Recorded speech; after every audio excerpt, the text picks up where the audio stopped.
Gulfport, Mississippi, Long Beach, Mississippi, and Biloxi.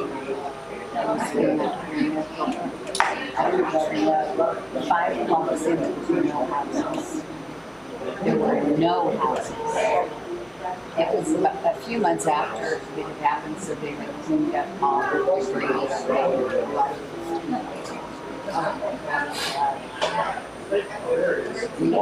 Pretty mighty force, not to miss it.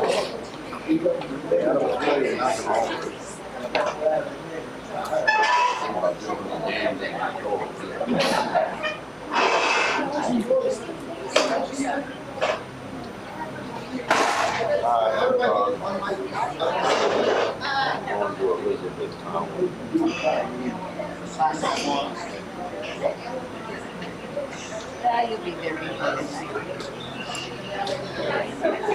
tonight. 4 hours. 5 hours. I'm sending you something else too that I just had 3 or 4 people tell me about. You can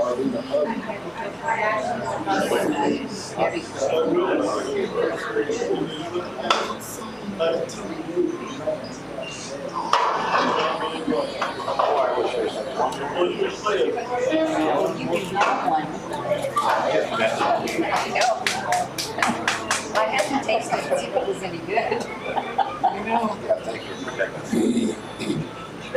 No, I was just telling me about this, and I haven't seen it. Sent it to him. Somebody told me like a month ago. Okay, and then it's October 11th. No. No, it's the 4th and the 11th. Okay. Remember, 6 to the 15th. 7th, we leave the 7th, we get back about the 13th. Yeah, we're gone. I won't see you tomorrow. Well, I heard just a second ago. Have a good night. Out here. Hello. There it is. There it is.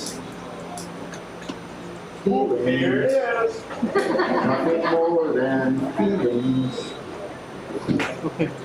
Okay, can you all hear okay? I'm gonna turn around over here and sit. Thank you. And it's over. Okay. Welcome back. Thank you for the wonderful introduction.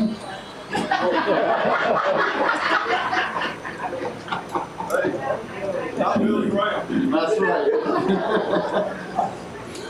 Okay. Okay, so last night we were talking about the parallels between Joshua and Jesus, Joshua the book, and Revelation also. Okay, so they kind of cross and mix together. And so tonight we're going to continue with more parallels between the two. It won't take the whole time, so when we finish early, then we will we'll do some more humor in the Bible. Okay, the last thing we talked about was that they had each defeated a 7-kingdom nation from an original 10. That was the last parallel, and now we're going to the next one. Joshua 9:15. It says, Josh, is there music playing here? Yes. Does there have to be? No, there don't have to be. Oh. So I will turn it off now. Okay. I know. What were your words? I know. No, it's we're good. Okay, it says Joshua made a treaty of peace with them to let them live, and the leaders of the congregation swore an oath to them.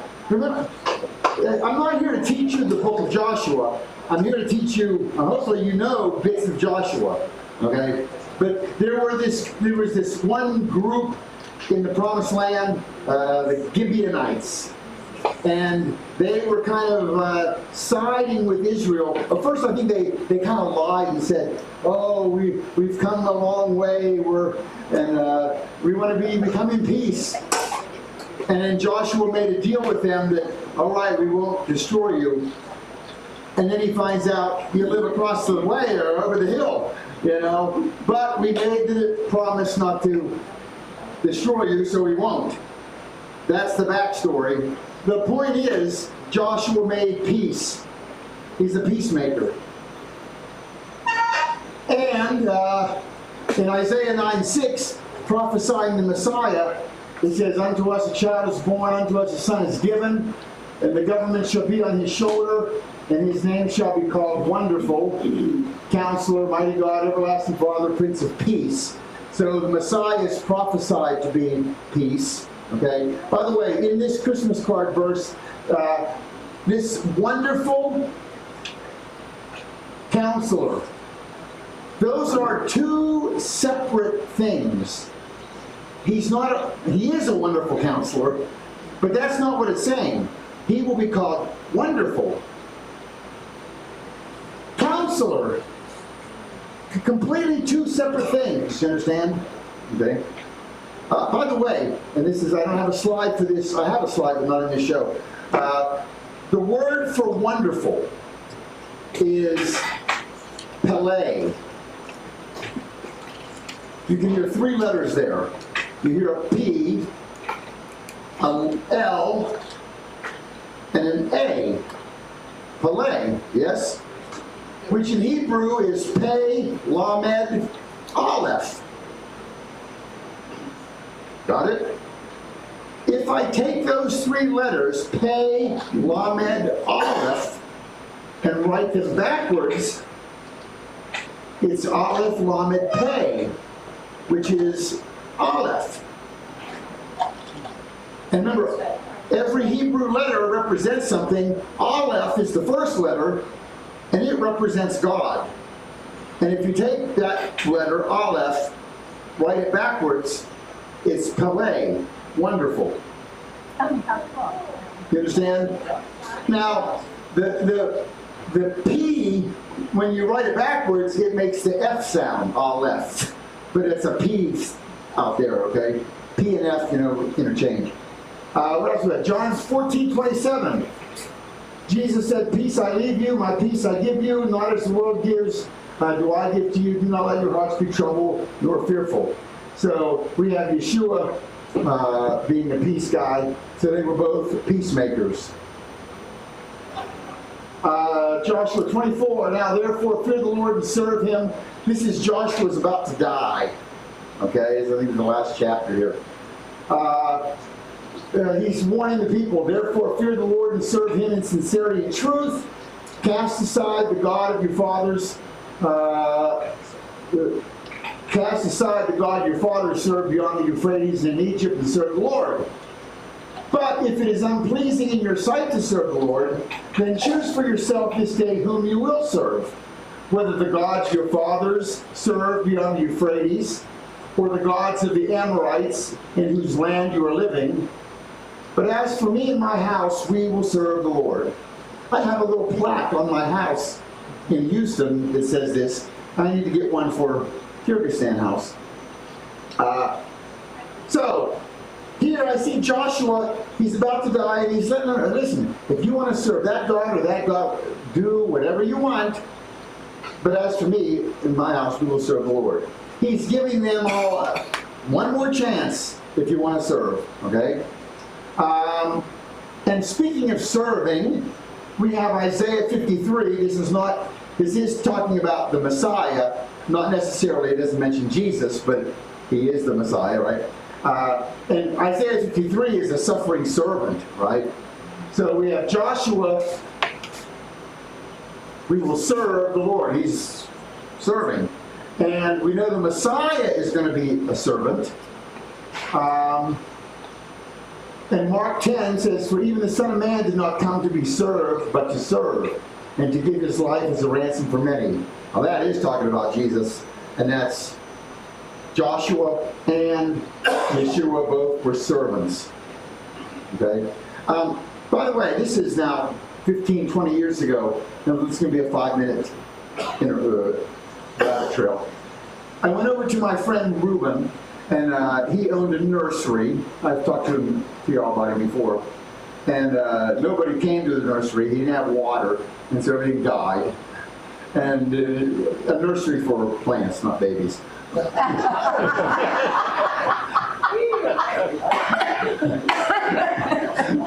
No wonder his business went out of business. So he's telling me, I'm trying to explain to him, no, Jesus is the Messiah. You know, he said, listen, there are two Messiahs. Really? No. There's two Messiahs. There's Messiah ben David and Messiah ben Joseph. Ben being son of. Okay? So, and I said, yeah. Messiah ben Joseph, the son of Joseph. Well, I'm thinking New Testament Mary and Joseph. That's not what he's thinking. Because he doesn't even know Joseph and Mary. He might know Mary, but he doesn't know Joseph. And I thought that was odd. But you Jews, you believe that one of the Messiahs is Ben Joseph? Well, I bet your guy, here he is. He's Mary's husband is Joseph. And that's not what they mean. They look at it as Messiah ben Joseph, Joseph who was sold into slavery, who was suffering servant, and he was thrown in jail, and he worked his way up to number 2, and that's that one. I didn't even think of that one. So, but when you do get into the Judaism, they are expecting one of the Messiahs to be killed and beaten and tortured or whatever, okay, suffering. And then you have another Messiah who's going to rule and reign, Messiah ben David, son of David. So they actually think that there's going to be two Messiahs. What they don't consider is one Messiah, 2 visits. The first time he comes, he'll be Messiah ben Joseph. And the second time he comes, it'll be Messiah ben David. You have a note, Carol? You're late. But we don't want to, she's tiptoeing in so nobody hears. And then, big mouth.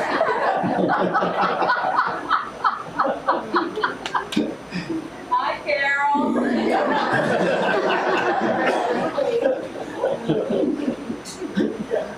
So, I just think that's kind of cool how close they are to.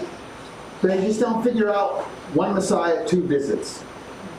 Because that would solve everything, wouldn't it? What's next? Okay. This is the same one we saw because there's another. Oh, I know what it was. Yeah. He's given them a last chance, one more chance to serve the Lord, right? Look here in Revelation 20. I'm going to go over here so my neck doesn't break. Then I saw an angel coming down from heaven with the key to the abyss, holding in his hand a great chain.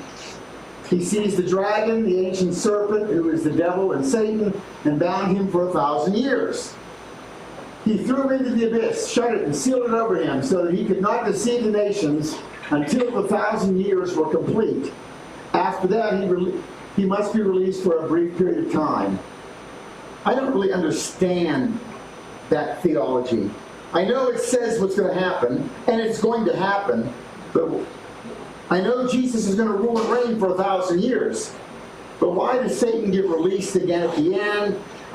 It's to tempt those who were born during the 1,000 years, I guess, so nobody gets a 100% free ride, okay? it's just it's so far in the distance and so out of our, I'm not really 100% sure what is going on there. When the 1,000 years are complete, Satan will be released from his prison, and he will go to deceive the nations in the four corners of the earth, Gog and Magog, to assemble them for battle. Their number is like the sand on the seashore. So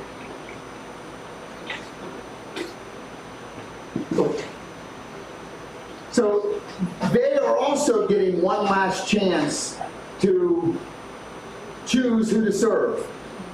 Joshua gave it to his people before he died, and we're getting it in Revelation. Okay? There's a parallel. Joshua 9. I told you about these Gibeonites, the people who lied and said, no, we're from afar away, and we want to come in peace. And they were just neighbors. 3 days after they made a treaty with the Gibeonites, the Israelites learned that they were neighbors living among them. But the Israelites did not attack them because the leaders of the congregation had sworn an oath to them by the Lord, the God of Israel. And the whole congregation grumbled against the leaders. And all the leaders answered, "We have sworn an oath to them by the Lord, the God of Israel, and now we cannot touch them." All right? But what are they going to do with them? Here's what we're going to do with them. This is how we will treat them. We'll let them live so that no wrath will fall on them because of the oath we swore. Then Joshua summoned the Gibeonites and said, "Why did you deceive us by telling us you live far away, when in fact you live among us?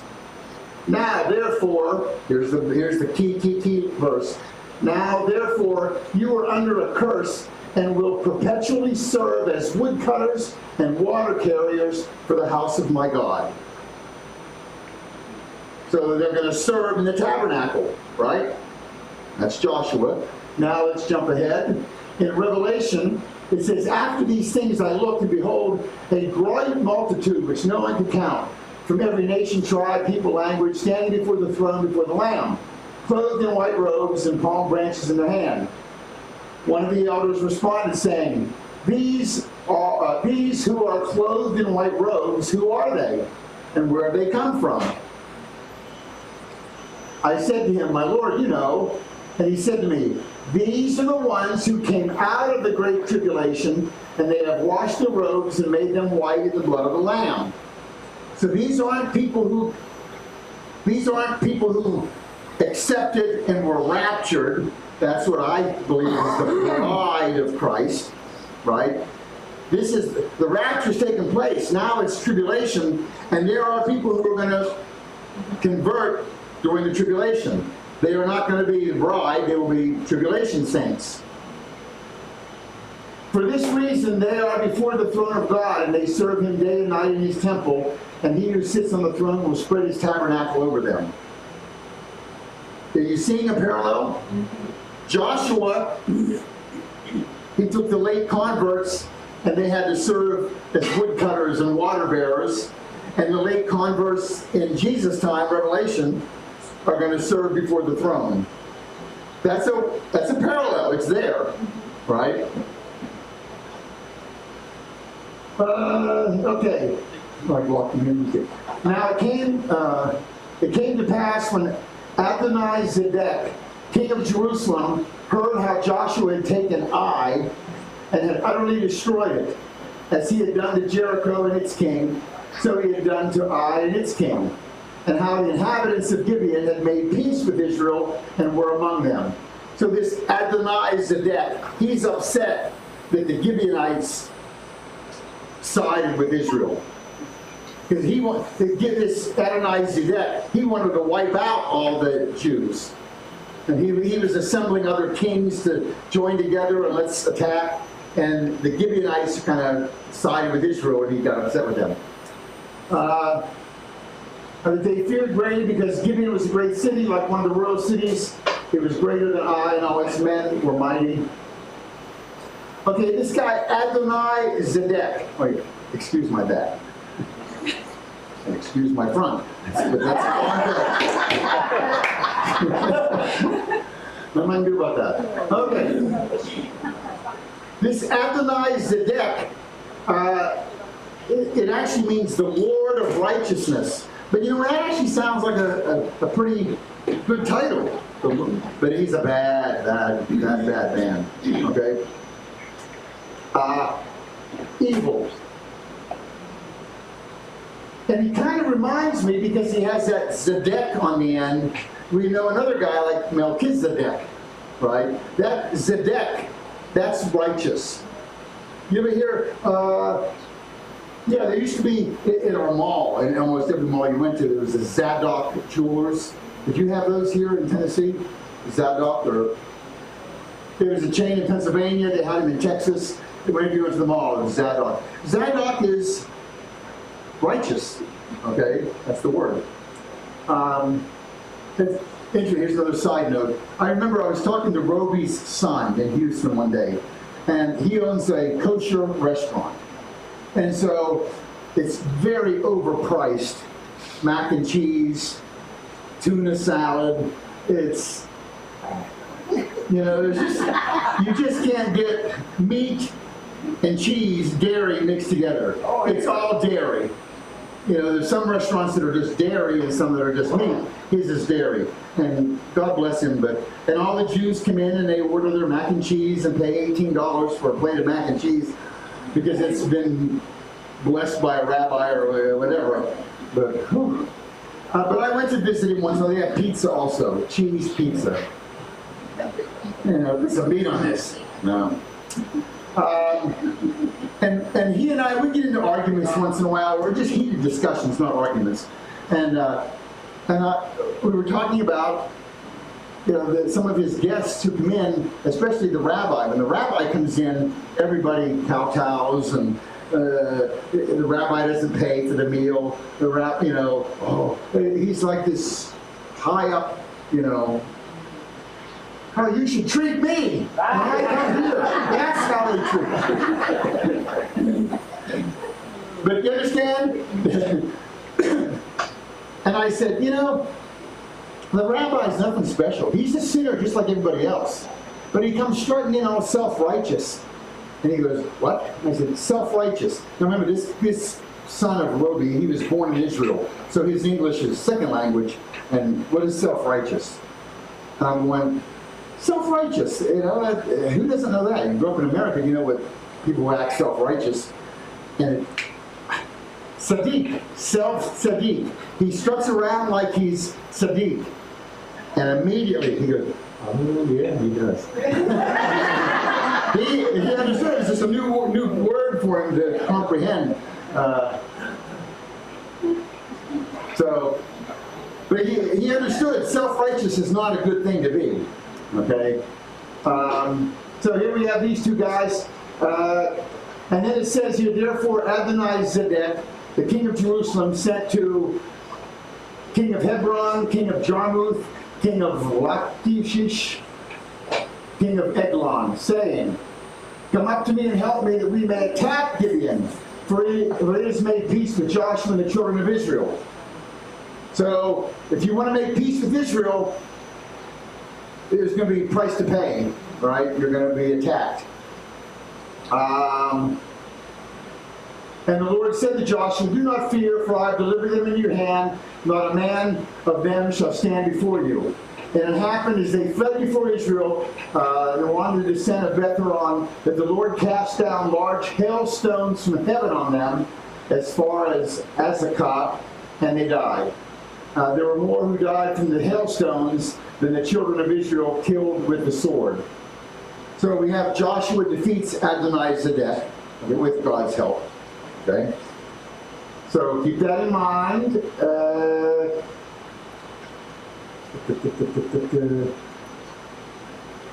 And I still got to figure out what the parallel is here. And I saw, this is Revelation now, I saw heaven open, behold a white horse.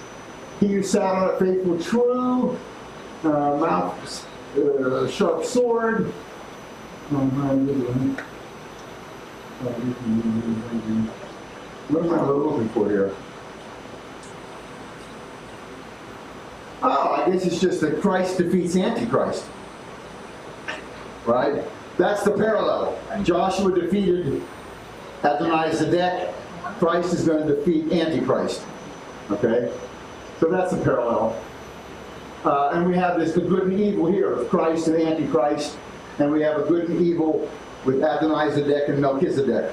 The parallels, okay, or opposites. So they both defeated Antichrist type. And it came to pass, we already read this, okay, this is another parallel we're going to see. Adonai-Zedek is saying, if you want to side with Israel, we're going to attack you. There's going to be a price to pay. Okay? And we see that in the today. If you side with Israel, that's usually a bad thing in the world's eyes. Not much of the world. Here it's Adonai-Zedek, king of Jerusalem, sent to these kings, come help me that we may attack Gibeon, for it is made peace with Joshua and the children of Israel. Therefore the 5 kings, they're the same listed above, and all their armies, and they camped before Gibeon, made war against it. So it's made peace with Israel, and you face the consequences. Okay? And that has happened today. Look here, this was 1979 or so, but Egypt and Israel signed the peace treaty, right? I mean, Israel gave back the Sinai Peninsula, and they've been in peace ever since. Anwar Sadat and Mahatma Begin, okay, and Jimmy Carter.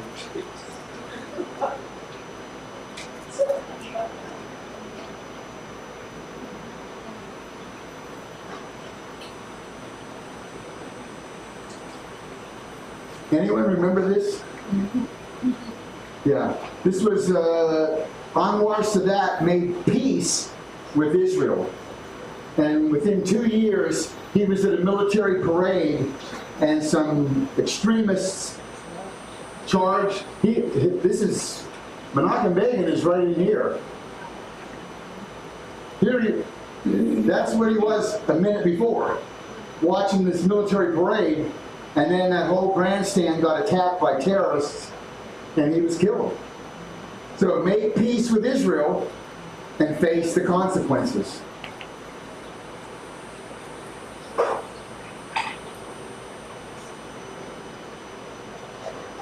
So, and I thought that was interesting, that few Arab nations are mourning. You would think, I mean, Egypt is pretty much the leader of the Arab world, and nobody was sad because he got killed, because everybody hated Israel, you know? Yeah, he was like a traitor. Okay, and I saw thrones, and they sat on them, and judgment was committed to them. Then I saw the souls of those who had been beheaded for their witness to Jesus and for the word of God, who had not worshipped the beast or his image, and had not received the mark on their forehead or on the hands, and they lived and reigned with Christ for 1,000 years. So during the tribulation, we have people who are going to be beheaded. So again, make friends with Israel, face the consequences. Joshua's time did it. It's happening today, and it's going to happen in Jesus' time, in the book of Revelation. And the Lord said to Joshua, do not fear them, I've delivered them into your hand. Here's the part I think I want to say here. It happened as they fled before Israel and on the descent of Beth-horon, that the Lord cast down large hailstones from heaven on them, as far as Azekah, and they died. And there were more who died from the hailstones than the children of Israel killed with the sword. So in Joshua's time, giant hailstones are being hurled at the earth. In Revelation, and great hailstones weighing almost 100 pounds each rained down on them from above. And men cursed God for the plague of hail because it was so horrendous. So both in Joshua and Revelation, hailstones coming. You know, what is the punishment in the Bible for blasphemy? Stoning. And in Revelation, you've got the people that are going to come out and they're cursing God because water's turned to blood and the sun is extra hot and there's locusts and whatever. I mean, there's just all kind of hell on earth going on. So people are out cursing God. and then hailstone. And God, the punishment for blasphemy is stoning.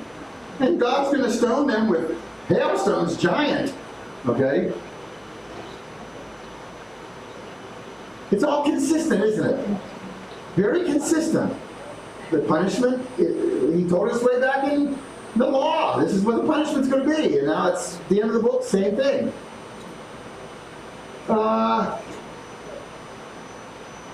yeah, that's it. Okay, now these 5 kings had fled and hidden themselves in the cave at Makkedah, or Makkedah. This is in Joshua, right? Because the hailstones are coming, and those 5 kings are going to, who rallied around Adonai-Zedek, they're all going to run and hide in caves.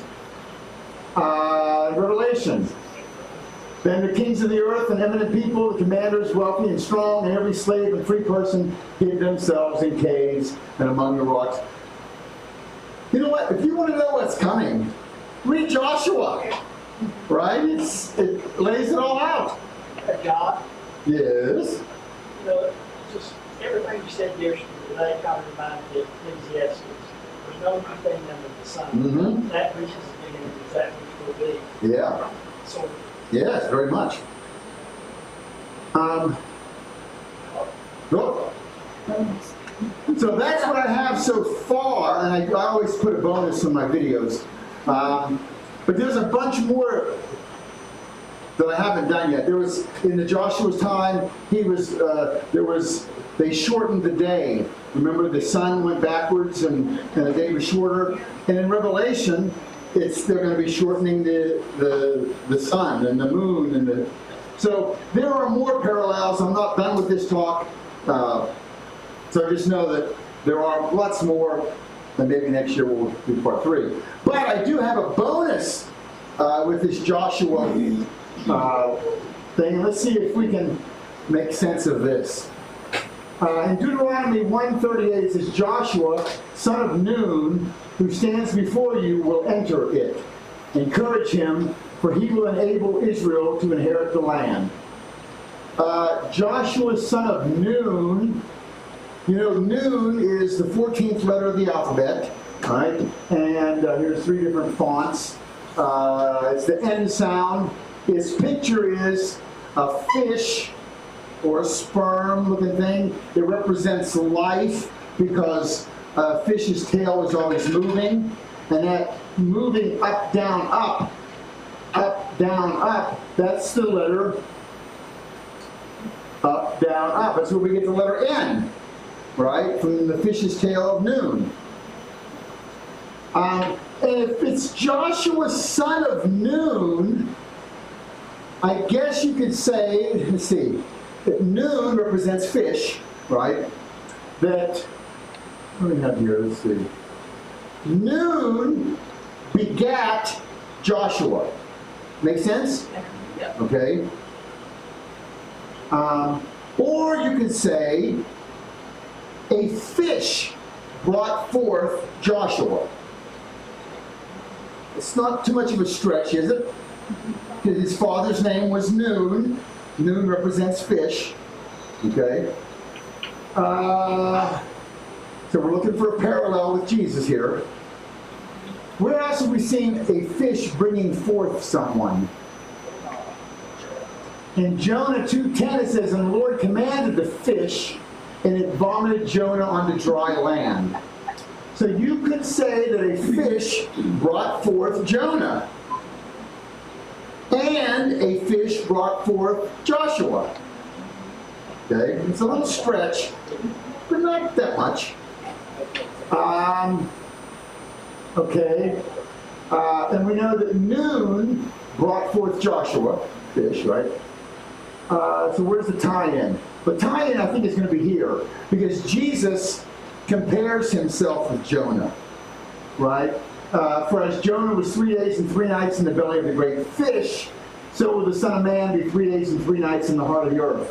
So the fish brought forth Jonah.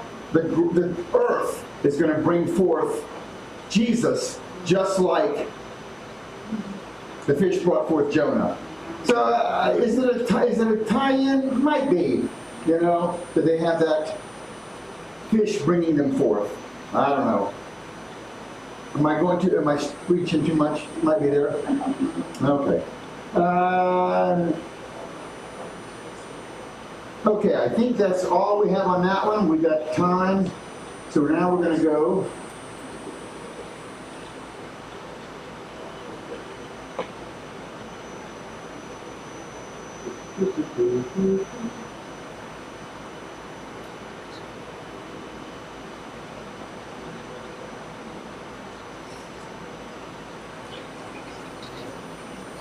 We did that one. I think we're right here.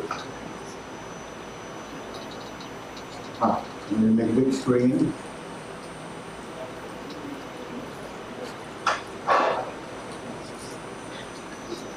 Oh, that's good. And see this screen here, remember how you have a screen here and a small one here? It's not doing that, it's the whole thing. It's okay. Okay, now we're going to finish what we started the other day, although I don't think we're going to finish because we're going to do a half an hour of this and then maybe more later in the week. Back to God laughed. That's the name of this talk, and God laughed. Because there's humor in the Bible. Okay. This I think is funny. In 1 Samuel 5, it says, after the Philistines had captured the ark, and they took it from Ebenezer to Ashdod. Ebenezer. I'm going to just stop there for a second because I go to India a lot and speak. Although I'm not allowed, I shouldn't even say that. Cut that out. India, I'm not allowed to. No. I can't even request like a humanitarian or ministry visa. I have a 5-year tourist visa, and I go in on that. But they can't advertise that I'm speaking, and they get real stinky in India about it. That Prime Minister Modi, he's super Hindu, and he's super Hindu because he uses it to control the people.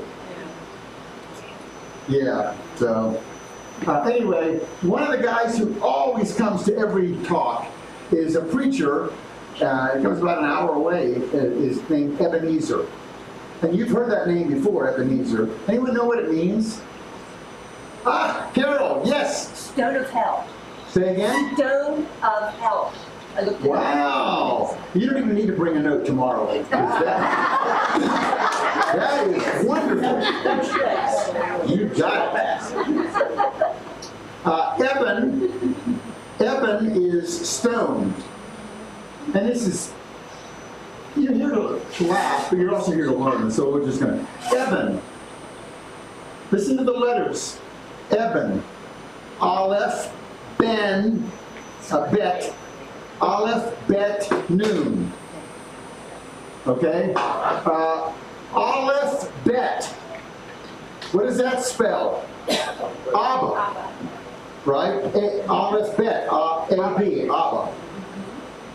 And then you have Bet, Nun. That's Ben, which is son, Ben. So in the word Eben, which is just 3 letters, Aleph, Bet, Nun. Aleph, Bet is father. Oh, sorry. And Bet, Nun is son. So the word stone is father and son. You can't separate them. You understand? That's very, very cool. So that's the word stone, Eben. And then the Ezer part, where have we heard that? We heard that in and it means help, helper. Okay? Remember Abraham's most trusted servant, Eliezer. Eliezer, that's helper. And Eliezer. El is God. Eli, my God, is helper. Okay, Azor. So that's Ebenezer, the stone of help. Isn't that cool? So you see churches, Ebenezer Bible Church and things like that. And I actually met this guy in India who comes to every talk. Okay. So the Philistines captured the ark and they carried it into the temple of Dagon and set it beside his statue. When the people of Ashdod got up early the next morning, there was Dagon falling on his face before the ark. So they took Dagon and returned him to his place. And when they got up the next morning, there was Dagon falling on his face before the ark of the Lord, with his head and hands broken off, lying on the threshold, only torso remained. That is why this day the priests of Dagon, all who enter the temple of Dagon in Ashdod, do not step on the threshold. So here's this oh no, it's not advancing. Why? Do I have to do that drag thing again?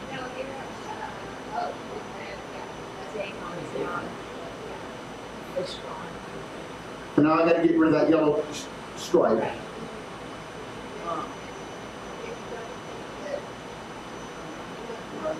Right there.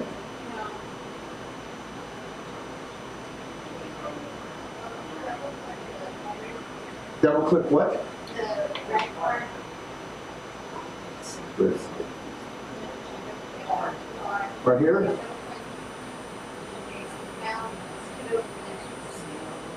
That.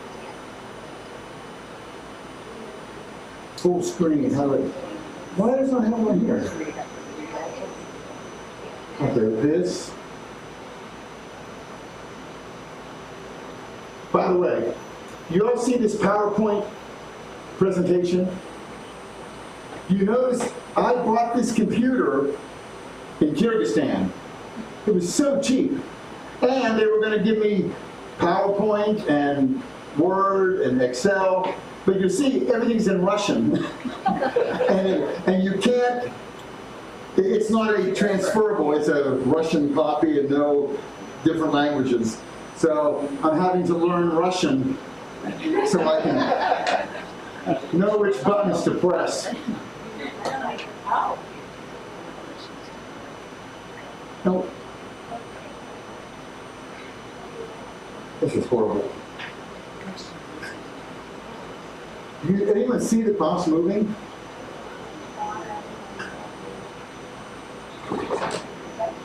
I have nothing on here. I can't. There it is. I'm getting close. Right there? This one? Okay, there it is. Whew.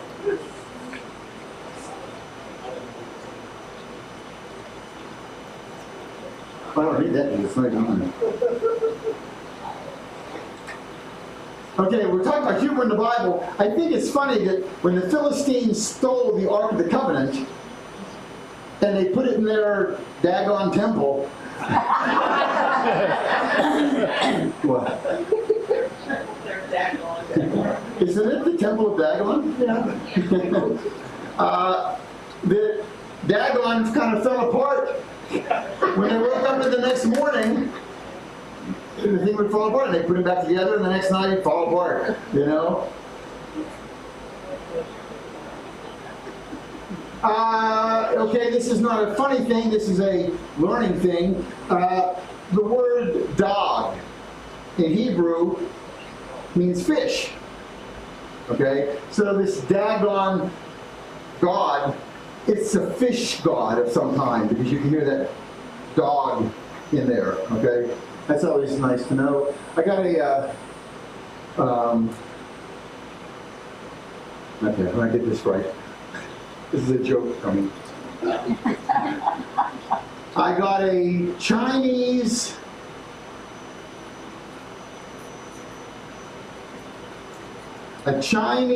Jewish cookbook. No, a Chinese Jewish seafood cookbook.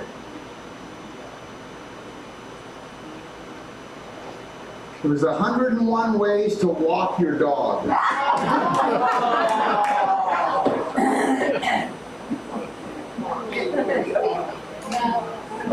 complicated, but do you get it?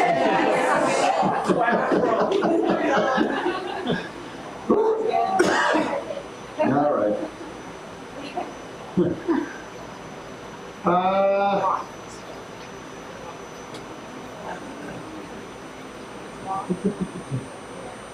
This is funny.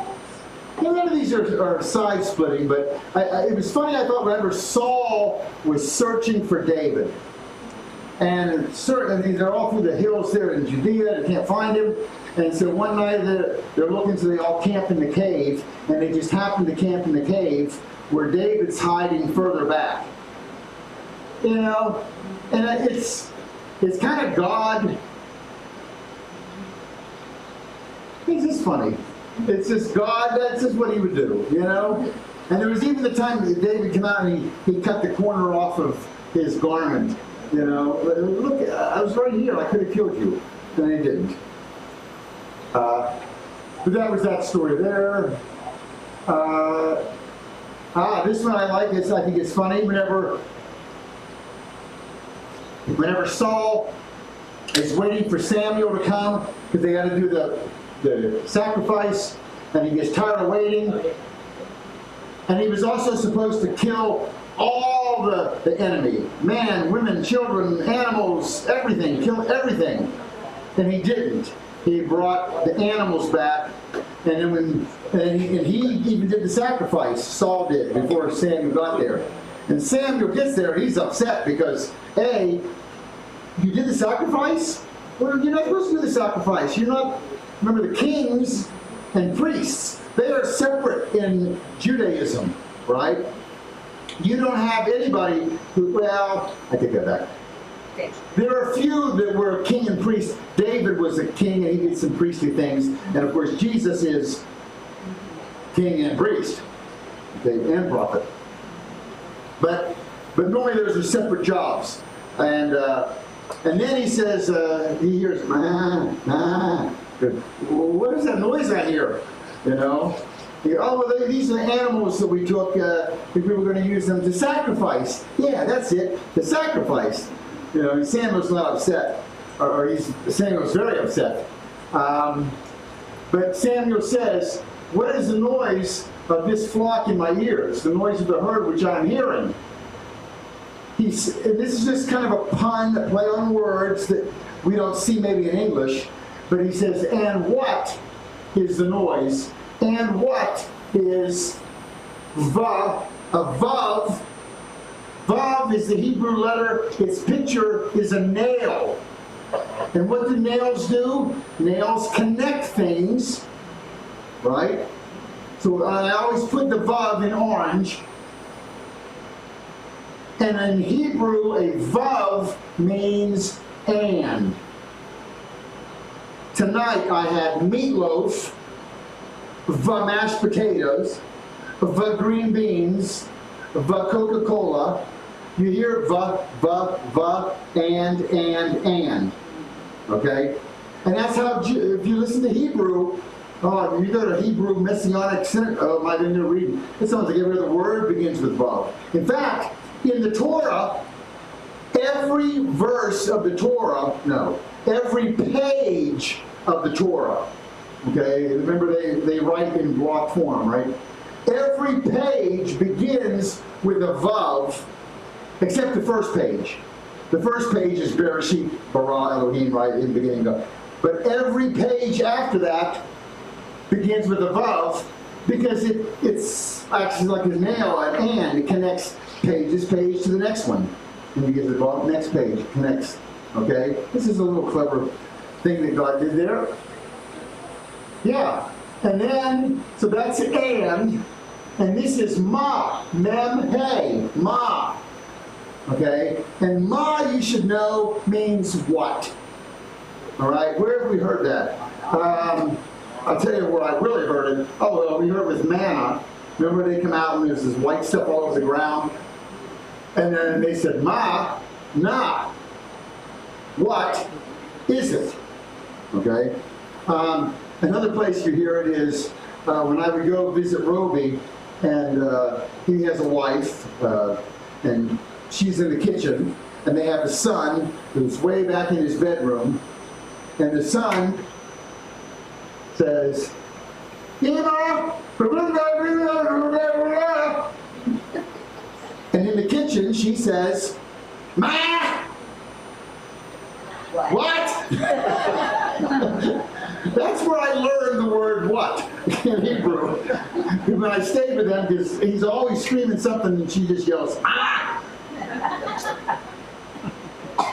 But the clever part, or the punny part is when he says, and what is this noise of the flock? And what? Mama, mama. It sounds like a bleeding goat, right?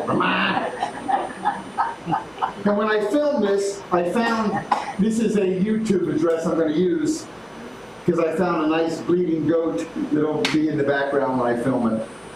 That's from my editor, that note there for her. Okay, what else? Oh, there was a joke that I heard about when, Moses had a stutter, right? Which is kind of funny that God would choose a stutterer to be his mouthpiece. And so God comes to Moses and says, Moses, here's the whole world. What would you like? What part of the world would you like? And Moses is thinking, like, California out here is really nice. It's got beaches and palm trees and beautiful. So he says, okay, I want cut. And God says, Canaan? You want that wasteland? All right, if you want it, that's yours.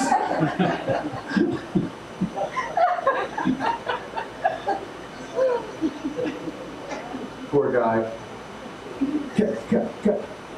Okay, well, I'm going to skip this one. We have a good, this was always, they cut the baby in half. That's funny on some level. Yeah. Two women, you know the story? Two women each have a baby, and one of the babies dies at night, and the woman switches them. And in the morning they can't tell, this is my baby, no, that's my baby, no, that's, and they just, how do you decide? And you take it to the police don't know, you take it to everybody, nobody can decide. And someone said, let's take it to Solomon. He's the wise one. And they take it, and Solomon says, cut the baby in half, give half to each. Which sounds so crazy, ridiculous. And I tell teenagers and young people this story all the time. And when you get to that point, I'm going, you know what the solution was? He said, cut the baby in half. And every one of them, dumb as stumps, like, but, oh, that's terrible. Oh, that's horrible. Only wise Solomon figured out ahead that this will really determine which one is the real one. And there was did anybody here watch Seinfeld? There was an episode where they were fighting over a bicycle, and they took the bike to Kramer, to Newman. It was Kramer and Elaine were fighting over a bicycle. And they both gave their story, and Kramer said, cut the bicycle in half.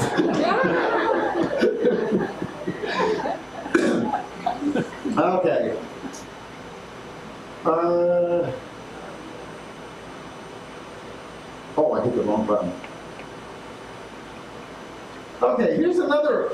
This is just funny in its weirdness. This is an old, like, tapestry painting or something. Anyone know what this painting represents?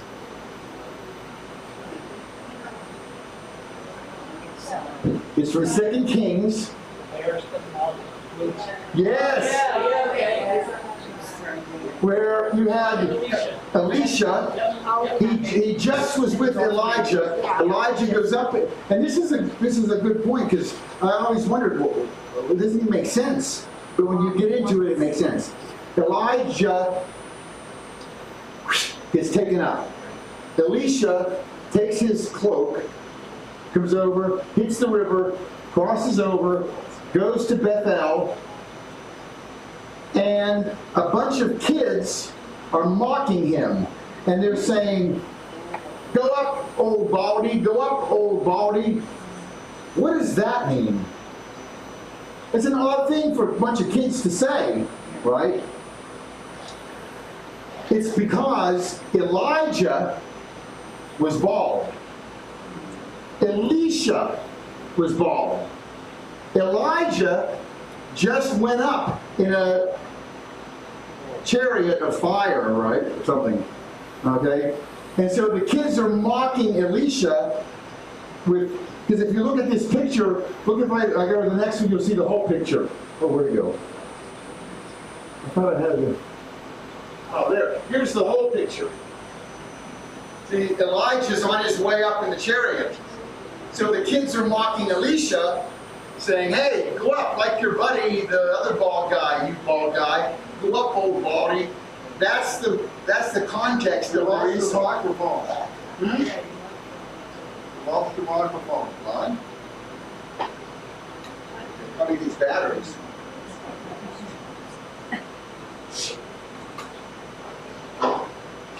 You need to pull this out or not?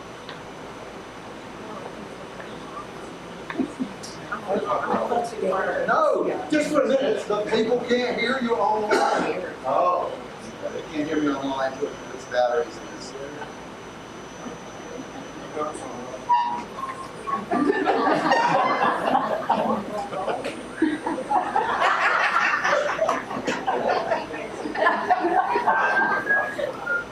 Billy Graham's microphone wouldn't have went off.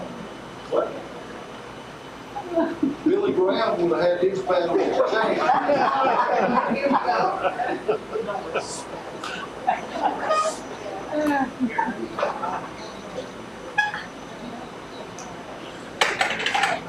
Last week I went to the store and bought this like 12 pack of batteries. I told you. And I get home and it's not going to give me one. Says I don't know the batteries on it. Have a good one.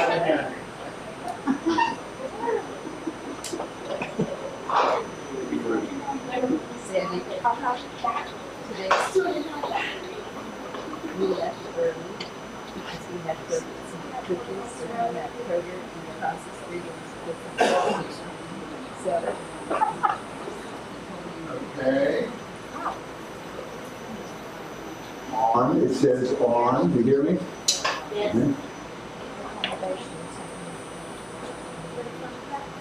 So, What? I asked him to let me change his batteries before the service started. He said, let's try to get one more night out of him. I said, no, it's smart to change the batteries. He said, I'm not Billy Graham. I'm John Costick. Does my Graham change the battery? It's okay if my batteries go dead. So, not Billy Graham, go ahead. Okay, so it's funny that I think that they're mocking him and he curses them and two she-bears come out of the woods and maul 42 children. That's a lot, you know? And that probably, if you just read verse 24, or maybe 23, 24, go up, you bald head, go up, you bald head. And when he looked behind and saw them, he cursed them. Two female bears come out of the woods and 42 lads in a number. That's just probably the craziest verse, or two verses in the Bible if you just read them out of context. And maybe if you read them in context too.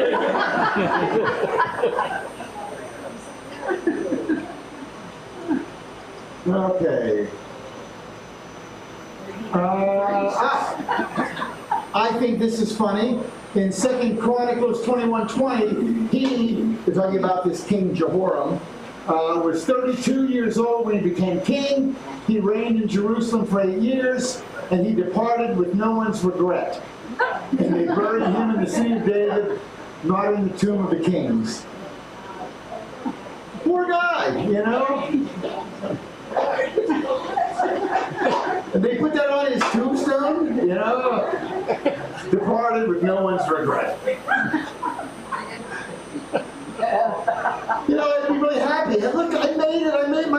in the Bible, but with that label on it.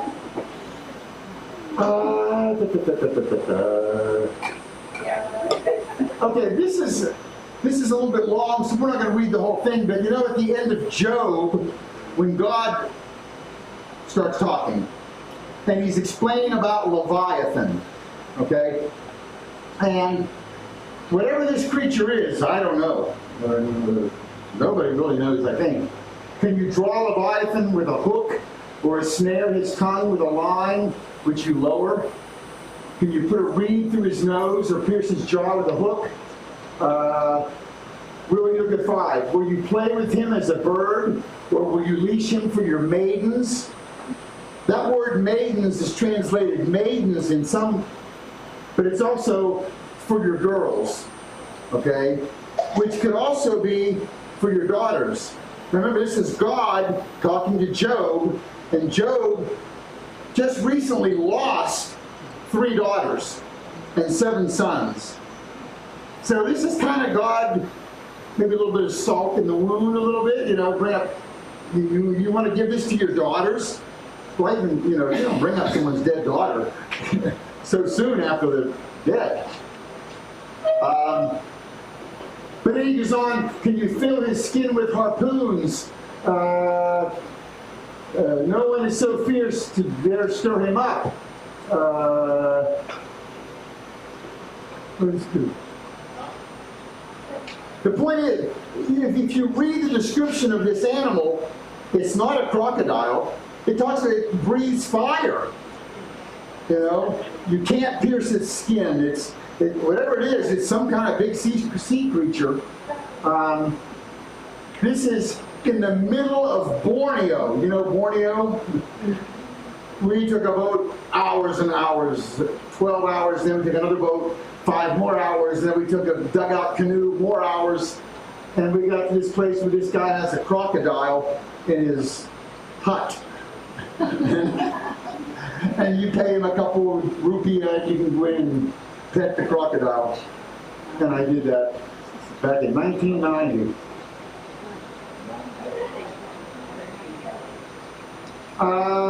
Who can remove his outer coat? His rows of scales are his pride, shut up tightly as with a seal. His sneezings flash forth light. His eyes are like the eyelids of the morning. So he's describing some horrible, horrible animal from the water, okay? And it's not a Komodo dragon, okay? So they don't breathe fire. Those are some wicked, scary animals. Yes, they are. And the island of Komodo, this is 2 minutes, where you stay, the whole place is a national park.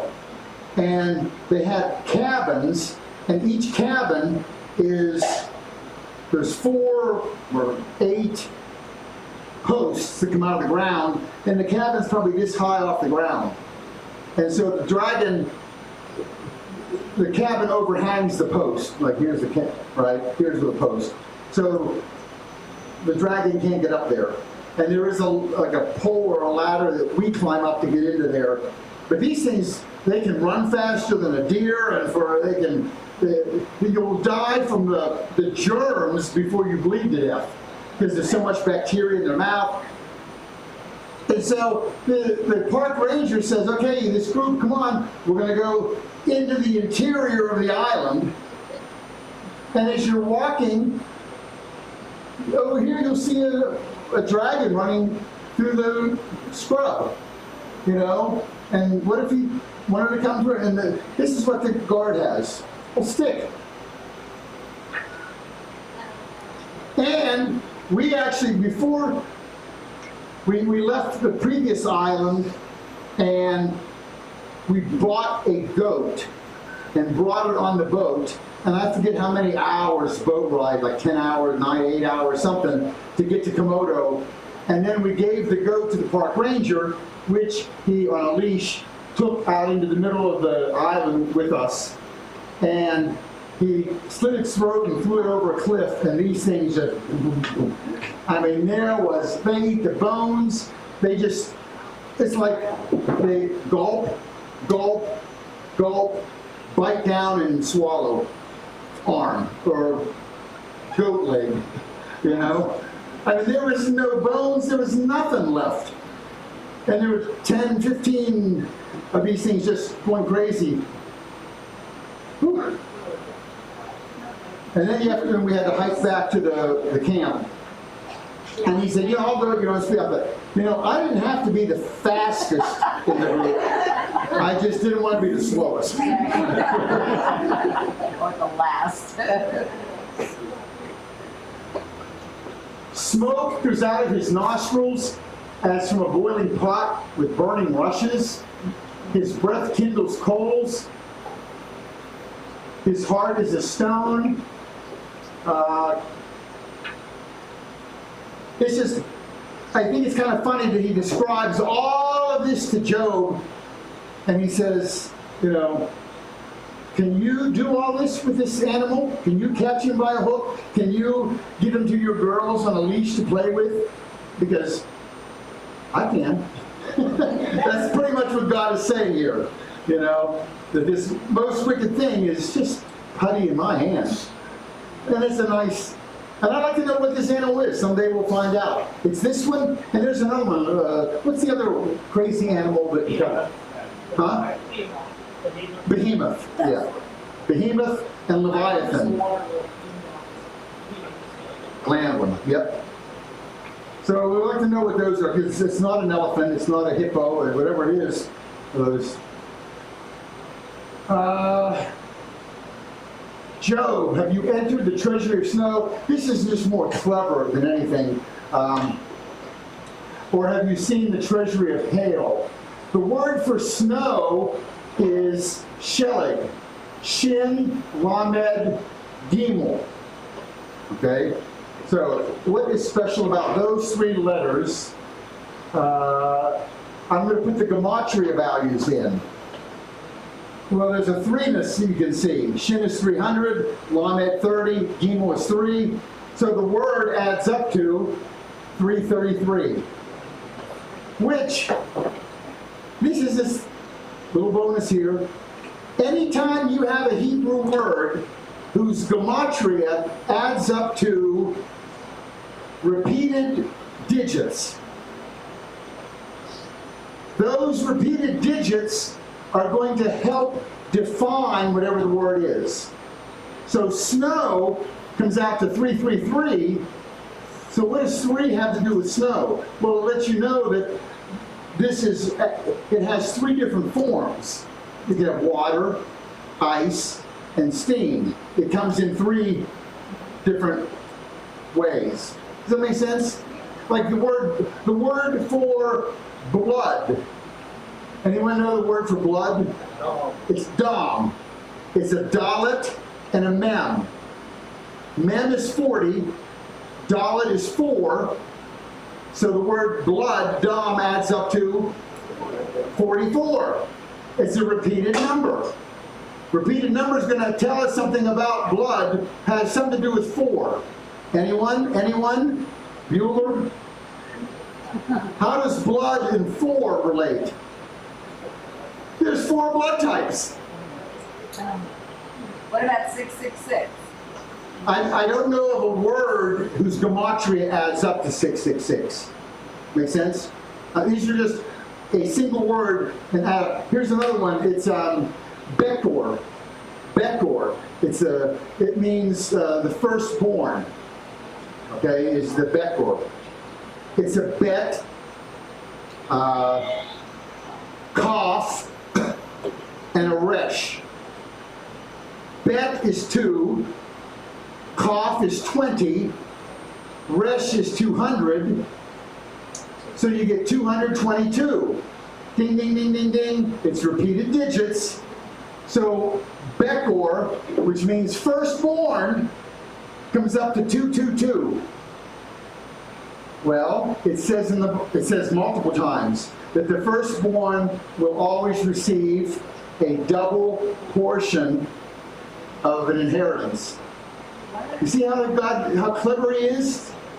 It's so cool, you know? But only words that add up to repeated digits do this. All right. Why do the nations rage and peoples plot in vain? The kings of the earth take their stand and the rulers gather together against the Lord and against his Moshiach, anointed one, Messiah, Mashiach. That's what it actually means.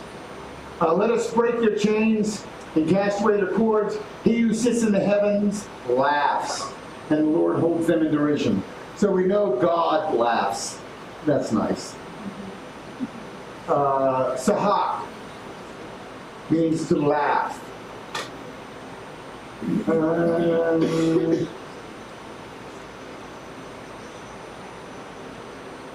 Let's see. But you, O Lord, laughed at them. You scoffed at all the nations. Again, Sahak. But our mouth is filled with laughter. Sahak.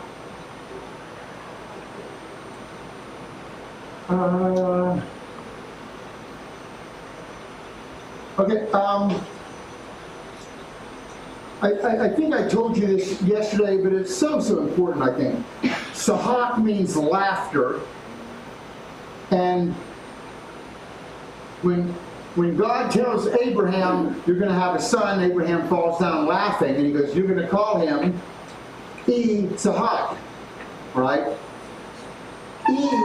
That's a yod in front. Whenever you put a yod in front of a verb,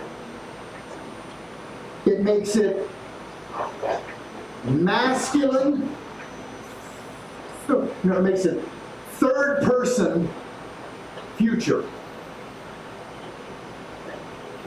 He will laugh. And I did tell you, I think the other night, that the Jews, Abraham was laughing at the idea of a baby coming at 100 years old, and they laughed at the promised son. And the Jews today will laugh at Jesus. They use him for the punchline and jokes and stuff, because we don't know anything in the Bible is true except Jesus is not our Messiah. So we can make fun of him, and they do.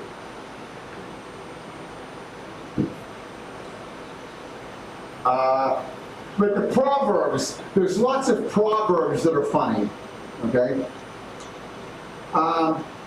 He who passes by and meddles in a quarrel not his own is like one who takes a dog by the ears. Anybody remember that? President Johnson used to pick up dogs by their ears. And the media and everyone would go crazy.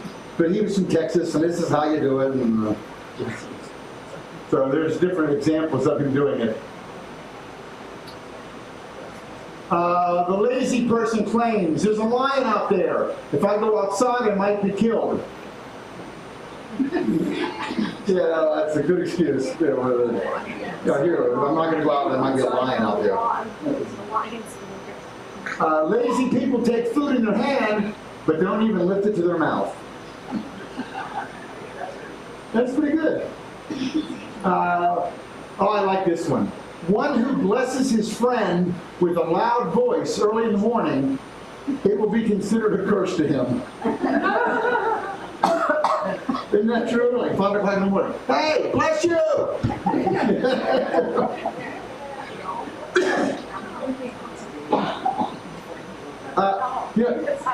This may or may not be true, but Proverbs, at the beginning it starts out with some instructions, and the one-liners don't start right away.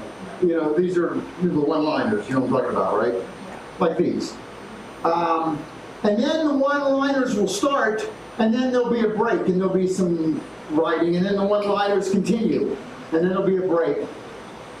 The largest block of continuous one-liners,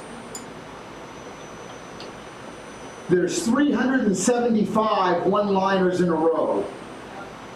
This is what I've been told. This is what I've read. I have not gone through and counted one-liners, but I've read in multiple sources that it probably is true. So who cares? Why is it 375? Who wrote the Proverbs? Solomon. Solomon. right? Which is shlomo in Hebrew. Shlomo is a shin. Shin, you add these up as I count them out. Shin is 300. Lamed is 30. Mem is 40. And Hay is 5. So Solomon's name adds up to 375, and the largest block of continuous proverbs is 375 in a row. I don't know what you do with that, but it's off my plate now.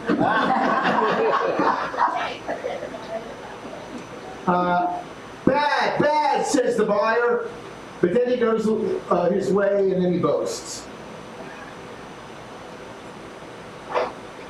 Imagine going to the garage, the flea market. What? You want, how much for this? This is junk. It's terrible. Come on, give me $5, $5. It's bad. It's terrible. And when I get it for $5, I go, look what I got for $5. It's great. That's what it's saying, isn't it? Yeah.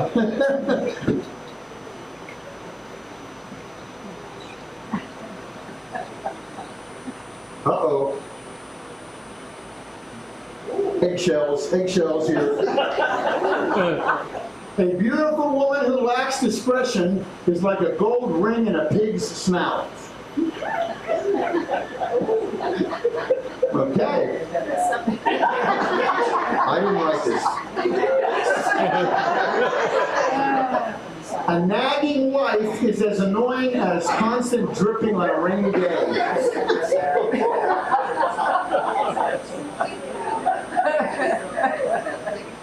It is better to dwell in a corner of the housetop than with a brawling woman in a wide house. Okay? Better to live in a desert than with a quarrelsome and nagging wife. Okay? Proverbs 13:8, the rich can be sued for everything they have, but the poor are free of such threats. Isn't that the truth? It really is.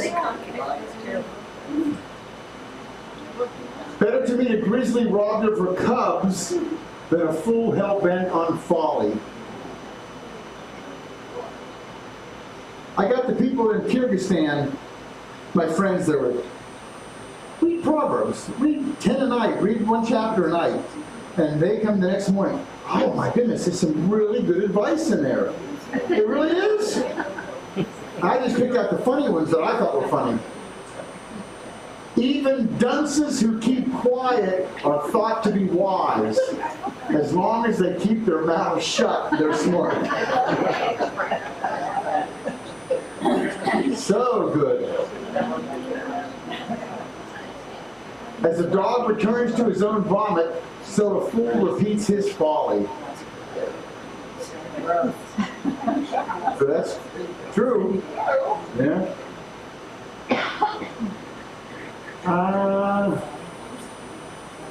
Okay, strength and honor are clothing, and she laughs at the days to come.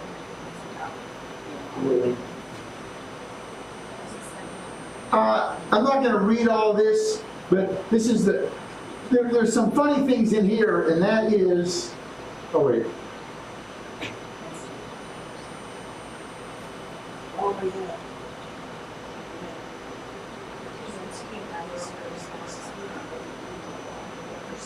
I thought I had one other thing on there.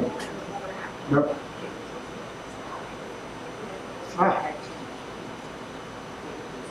Where is it? I'm not going to read it because there's like 4 things. But it was, remember Haman was the bad, Haman was the bad guy in the Esther story, right? And he builds a gallows for Mordecai, and the king discovers that Mordecai saved his life years earlier, and he needs to reward Mordecai. And Haman, his number right-hand man, he wants to kill Mordecai. And the king, Haman, come in. What should we do for somebody who the king wants to honor? Haman's. And he names all these things, thinking the king wants to honor Haman. and Haman wants to, or the king wants to honor Haman's arch enemy, Mordecai. That's funny. Yes. Very funny. And then he gets hung on the gallows. So we'll save time and not read it, but it is a funny story. This is a funny one also. Whenever Nebuchadnezzar, remember he came to Jerusalem and the king showed him all the stuff in the temple, all the gold, all the precious everything. And it was prophesied then that you're going to lose all that. It's all going to be taken to Babylon. And when it was, the king's having a party, and they're all having parties with the holy cups and things from the temple. And then the handwriting on the wall, right? Belshazzar gave command to brazen after Nebuchadnezzar now, the king's after, to bring all the gold and silver vessels which his father Nebuchadnezzar had taken from the temple in Jerusalem. They brought the gold vessels that had been taken from the temple. They drank wine and praised the gods of gold, silver, bronze, iron, wood, and stone. Same hour, the fingers of a man's hand appeared and wrote opposite on the lampstand on the plaster of the king's palace, and the king saw the part of the hand that wrote. The king's countenance changed. You would, right? All of a sudden, just a hand shows up writing on the wall, nothing attached to it. Okay? The king's countenance changed, and his thoughts troubled him, so that his joints of his loins were loosened, and his knees knocked against each other. I wanted to know, what are loins? Because that's what got loosed. And I looked it up. In the Hebrew, it's hartzeh. That's the Hebrew word. And I looked it up on Wikipedia, and that's what I got. This pink part here, those are your loins. And that's what got loosened. In other words, Belshazzar crapped his pants. Yes? And guess what happened? As tastefully as you can say it, and loosed his loins.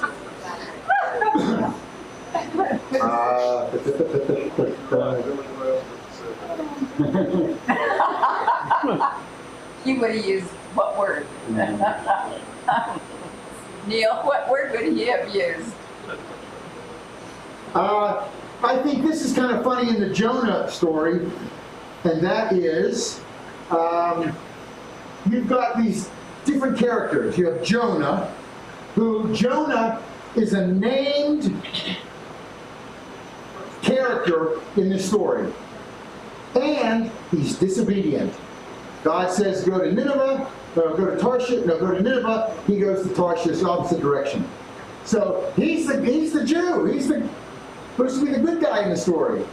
Then over here you have the unnamed characters. Who are they? Well, you've got the captain of the boat. You have the sailors.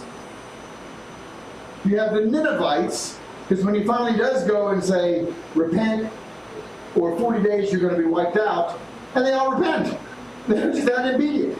But they're unnamed. So is the captain. He said, hey, the soldier, throw him overboard. Everybody follow along. The king of Nineveh accepted. The sea was obedient. It's unnamed. The big fish, the gourd vine that grew over Jonah at the end, it was obedient. And the wind, the scorching wind came and killed. So it's funny that all the unnamed characters in this story are obedient to God. And the one star who is named is the disobedient one. Oh, it's kind of funny. There's something humorous in there. In Micah 1:10, it says, tell it not in Gath, weep not at all in Beth Aphrah, roll yourself in the dust. Okay, so what's so funny about this? This is, in these, like Amos, and there's all these kind of things, kind of warning verses, right? So we're not sure the exact context here, who he's talking to and why. But we've not weep not at all in Beth Aphra, roll yourself in the dust. What's this is a punny play on words that we miss in English. And that is, what does Beth mean? House. What is Aphra? Don't know. Here it is. Ready? There it is here. Aphra. Beth Aphra. Roll yourself in the Aphra. Aphra means dust. So, in the house of dust, go roll yourself in the dust. And there actually is a town called Beth Aphra, and that's where he's telling him to go roll in the dust in Beth Aphra, because it's a town of dust. Make sense? So it's again, not a knee slapper, but it is a play on words. And then we get to the New Testament. Okay, we have a New Testament bumper sticker, Jesus saves. And the Old Testament bumper sticker, Moses invests. That's a Jewish, right? That's a Jewish thing. They would invest. Okay, we're going to stop there. I think what else we do have. We're going to do, next time we have extra time, we'll do some New Testament humor.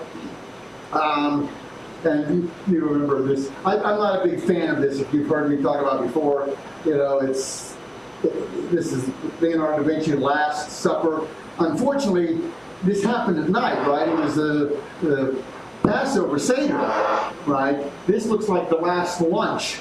It's like noon here with the light in the background, and they've got big puffy bread on the table, and you know, they're sitting at a table. They should be sitting on the floor. I think their families should be with them. I think there should be some fish or some lamb or something on there. But this is the night that Jesus said those famous words, "Everybody who wants in the picture, get on this side of the table." No back seconds. And this guy here, he's saying, "Try the souffle. You'll think you died and went to heaven." I don't mind making fun of this, because I think it is so wrong that it's not biblical at all. And yet it appears in how many kitchens around the world. Okay, we got about 5 minutes for one last joke, okay? And you're not going to get the joke. I'll have to explain it, but this is a Jewish joke, okay? There is a guy, we'll call him, give me a good Jewish name. Moshe. And Moshe lives in a village far from the main town, okay? And he and his wife have a baby. And, you know, when you have a baby, a male baby, on the 8th day, you have to circumcise the baby, right? Or you don't do it, a moel does. That's the term of the person who does the circum moel. And after the birth, for those first 8 days, there was a blizzard. And the moel, who lives in the big city, could not get to the village to do the circumcision on day 8. So in the village, they had a priest. The priest is Hebrew, or the Yiddish word is galach, is a priest, okay? So the local galach, it's not his job. A moel is supposed to, but we don't have a moel, and it's too snowy for him to get here. So the galach says, "I will do the circumcision for you," and he does. Okay, so now it's years later, and the kid's a teenager, and the priest happens to see Moshe and says, hey, how's your son? And he said, no, he's really good. But instead of saying, Hamalek HaGoel, he says, Hagalak HaMoel.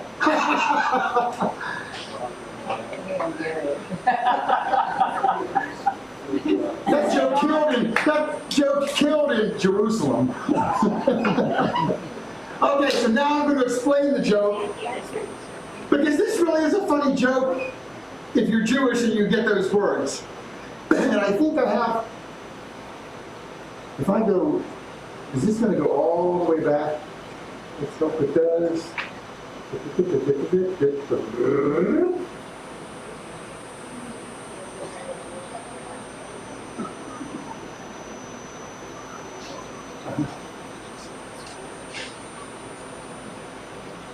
Here.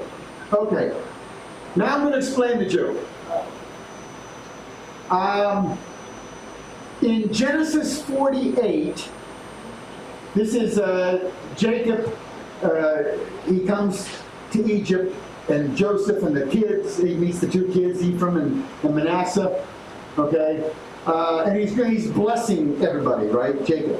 And then he blessed Joseph and said, may the God before whom my fathers Abraham and Isaac walked, the God who has been my shepherd all my life to this day, the angel who has redeemed me from all evil, may he bless these boys. Notice the blessing that he's giving. It's 3 lines. May the God before whom my fathers Abraham and Isaac walked, the God who has been my shepherd all my life, the angel who has redeemed me. That right there is a hint toward the threeness, Father, Son, Spirit, right? That's not part of the joke. That's just something you should know, because it's another hint or piece of evidence for threeness of God, all right? And the angel who has redeemed me. The Hebrew word for angel is malak, M-L-K. Remember we talked about, malak, here it is. There's an M-L-K, M-L-K. So malak is angel, and a redeemer, redemption is the goel. Remember Boaz is the goel, okay? So these 2 verses, this is called the nighttime Shema. Jews recite this verse, these 2 verses, every night before they go to bed. They want this blessing that Jacob gave to Joseph, they want it on themselves. So every night before bed, in the morning, the rest of the day they do the Shema, Hear, O Israel, okay? But at night before bed, they do the nighttime Shema, which is called the Hamalak HaGoel. That's what they call this blessing, the Hamalak HaGoel, the angel who redeemed me. Make sense? Yeah. Hamalak, the angel who has redeemed me. So before you go to bed, hey, did you say you're a Malach HaGoel? Right? You would ask your child this. Did you say your angel who redeemed me prayer before you go to bed? So when the priest or the guy asks Moshe, hey, how is your son? And he said, he's really good. The only problem is, at night, instead of saying the Hamalek HaGoel, he says the Hagalak HaMoel. It's not rip-roaring funny, but it's... But you see what happened? You take those the first letters of each one and flip them, and so instead of saying the angel who redeemed me, you're saying, he says the Hagalak, the priest, who circumcised me. Hagalak HaMoel.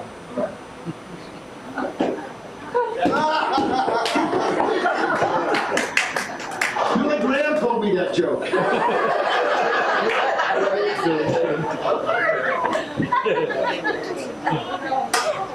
Well, that's kind of clever.